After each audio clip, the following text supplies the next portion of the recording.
Then nearly forgot my cup. Are we angled with the dangled, right? Let's have a look. Oh, that's it, Ed. Professional. Camera work done by idiot.co. Right, guys. Now then, the old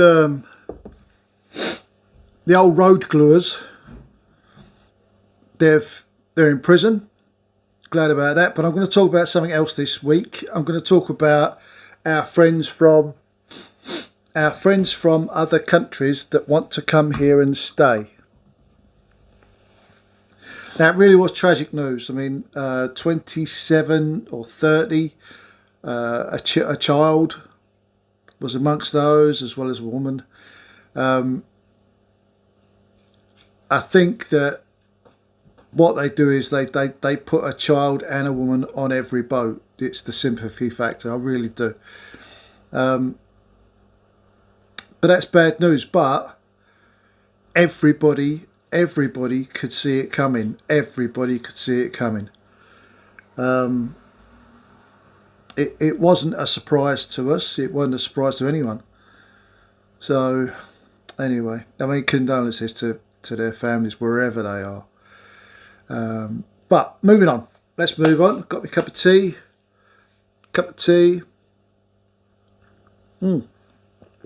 Grumpy old man, this is. Listen. I forget my pills. On my pills. We're lucky enough to have Boris Johnson, the UK and Northern Ireland Prime Minister, by satellite feed from his kitchen in Downing Street. We're lucky to have him on the line. So, Boris, are you there? I mean, can we speak to you? Are you there? It's been a long time. You should pop down for. I think he's there. I think he's there. One day. Anyway, yes. Boris, good morning. Thanks for talking to us. Thank you very, very much. It's an honour to be with a great man like yourself.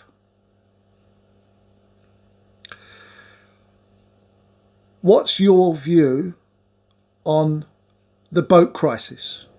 What's your view? What would I do about it? What would I do about it? Where would you settle these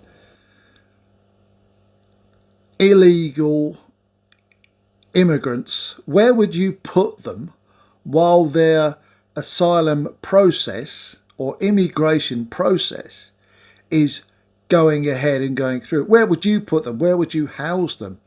What would you do with the thousands? Because it's believed like there's nearly 30,000 this year alone that we know of. That's without the ones that we don't know of. And finally, where would you? Because I know we can't take up much of your time because you're quite a busy man, you know, running the country and all and everything.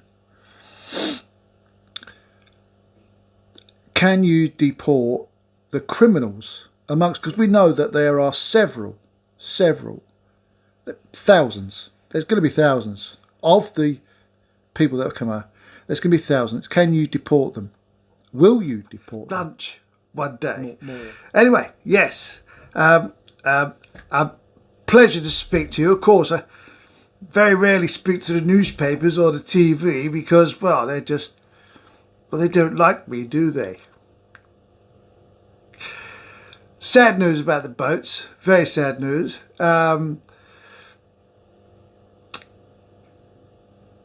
What would I do about it? What would I do about it?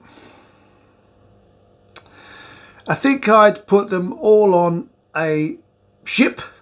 I'd put them all on a ship.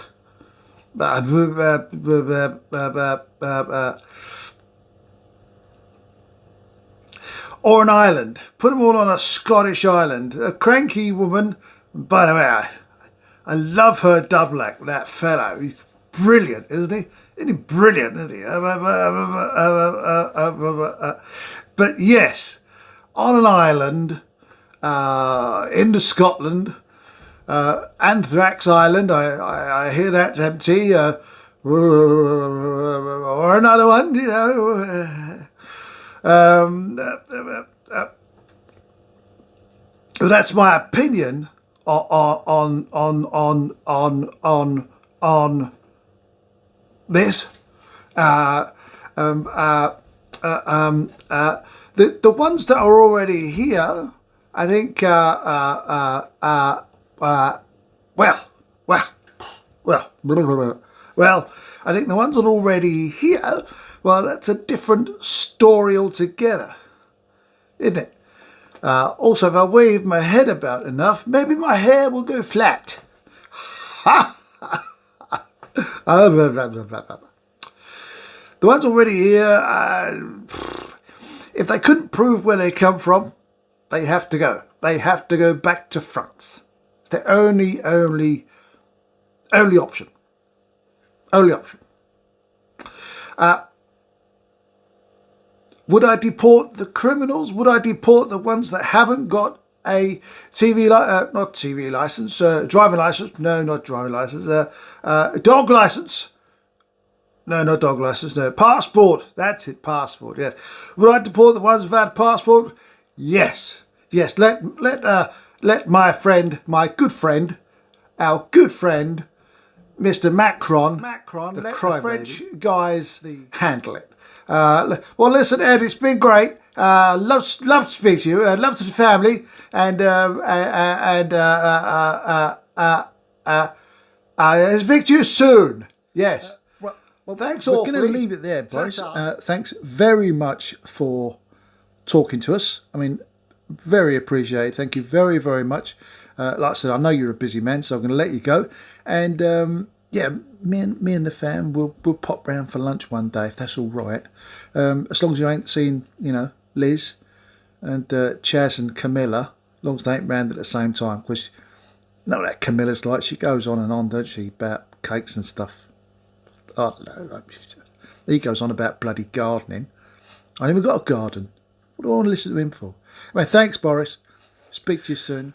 Right, well, I think that says it all. I mean, from the words of our Prime Minister, that's what we can, want and hope to do. But is it possible? Is it possible to stop these guys from coming over? Well, I think it is. If you've never seen a camp with these migrants in it, then, well, I won't say go and have a look, because it's dreadful. I mean, it really is bad. It looks bad. It smells bad. When I drove through Paris reluctantly, a couple of years ago now, I was lost, of course. I was in Paris. But I drove through an area that was purely a migrant camp. It was a migrant area. It was taken over, and under the flyovers, under the highways, the underpasses, it was like tent city, and the smell that came out of that place as I rode by on my bike was just incredible. It was pure human shit and sewage. It really was. It stunk. I can't imagine what it's like to live in those places, but we've seen it all on the news. These people, they live under these roads, and it's just incredible. Now, my view is, and it's only my view. All the views on this channel are my views. My view is that they are economic. They're not fleeing anything in particular. If they were that desperate to flee to a safe country, they would have stopped in the first country they came to. I know you hear this argument time and time again, but I truly believe that they'd have stopped in the first country they came to, which would have been Italy. It would have been Greece. It would have been, any of those countries in between where they were and the UK. Because it just doesn't make sense to travel another 2,000, 3,000 or more miles just to get to the UK. What's the point? And that's the question you got to ask yourself. What's the point? I know you'll put in the comments below what you think the point of those guys coming, because it is guys. There's a few women, but it is guys. They say like they're missing their wives and their children and all that, and there's been far too many occasions now where we've had a terrorist alert because one of these idiots has said that Islam doesn't like us, and I'm following my whatever belief, and all this, and all we get is he's got mental abuse. Well, the mental abuse is obviously what he believes in. When you've got a religion that says as soon as a girl menstruates, she can have sex, doesn't matter what age. You're dealing with fanatics. You're dealing with complete morons. Which takes me on to the Rochdale thing, but I'm going to leave that for another video. But yeah, this is what I think. They shouldn't be allowed. You should just close them beaches off in France. Just close them off. Just say, right, that's it. No more. No one is allowed on a beach or within a mile of those beaches. No one. Have them locked down. Have a curfew on them. Have something. But patrol the beaches. Anybody found, the French should put them on a train back to the border with Italy, with anywhere, and say, right, go on in, see you later. You're the other side of there now. Ta-da. Just do that. Just put them on a train, a plane, to Algeria, anywhere. Just dump them in somewhere. And don't give me none of this, well, that's not fair because they've da-da-da-da-da. No, I'm sorry, but they're illegal. They are illegal. If they want to come here legally, there are plenty of avenues for them to do that. Plenty of avenues. They could come to this country legally with a passport in many ways. And I don't have all this, well, they've got no money. They're paying these traffic blokes, £6,000 upwards to come to the UK. Now, they've all got phones, they've all got money, they're not short of money. So whoever's funding them, just say, look, you got a passport, go on holiday to Britain, don't come back, just plead asylum when you get there. Do it that way. Don't risk your life by getting on a dinghy made in China that isn't pond worthy, let alone seaworthy, and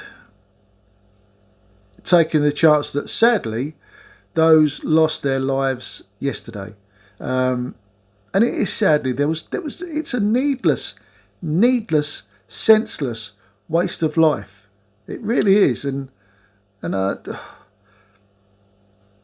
can't feel sorry for the plight because I don't know it. But what I'm saying is, whoever's telling you it's safe to come on a dinghy made in China with a motorboat with a motor on the back that's also made in China is wrong. I'll leave it there. There's plenty of ways they turn their engine off when they get to when they see a boat, because then they've got to be rescued. I don't believe the RNLI should be rescuing them because they are. It's not their job to rescue those. It's a border problem, not a rescue problem. If they, like yesterday, it was a rescue problem. It was a French rescue problem. It wasn't a British rescue problem. That was completely different. But while they're on a dinghy and they're floating around in the channel, it's not a rescue problem. It's not an RNI. RNI we pay for through our donations, and I for one won't be giving them any more money while they're doing this, because I'm not funding the illegal operation. Anyway, I'll leave it there. Oh, someone said, "Why don't you're not in the shed, Ed?" Right, what I'll do is I'll put a video on the end of this of me going in the shed, and you'll see why I can't do my videos from the shed. All right, so gone on long enough now. Catch you guys later. Thanks for following. Thanks for subscribing. Thanks for all your messages. I really do appreciate it. Please keep tuned. If there's a subject that you want brought up or you want talking about, then let me know. I'll talk about it. I will talk about anything, except your grandmum's underwear. I won't talk about that. Pff. Well, I might. Did I know her? Anyway, catch you guys later. Stay safe and hey, be good out there, babies.